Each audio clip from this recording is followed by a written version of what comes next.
If your Troy-Bilt string trimmer isn't cutting like it used to, there's a good chance that your trimmer line just needs to be replaced. In partnership with our good friends at Troy-Bilt, we'll walk you through how to properly replace the trimmer line step by step so you can get back to the job at hand. To help demonstrate, today we have this awesome Troy-Bilt 2-cycle string trimmer. So let's get into it. The first thing you're going to want to do is turn off your trimmer. Allow the engine to cool and disconnect the spark plug wire for extra safety. Next thing you're going to want to do is remove the trimmer head cover.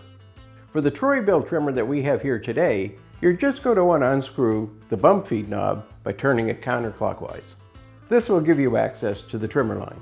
Remove the spool and pull out any remaining line. Discard any worn or tangled lines and clean the debris from the housing. Cut 10 to 15 feet of new trimmer line. Use the correct diameter and straighten the line before winding. Check your owner's manual for exact specifications and proper trimmer line for your machine. Insert one end into the anchor hole and wind in the direction of the arrows. Keep the line tight and evenly spaced.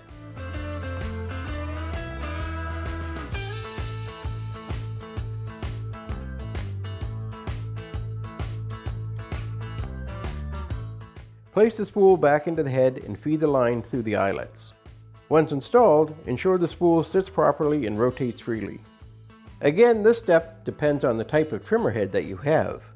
For the Troy-Bilt trimmer we have here today, you're just going to want to take the bump feed knob, thread it onto the trimmer head, turn the bump feed knob clockwise until it's secure in place. Pull the lines gently to confirm proper feeding and that they're locked in place.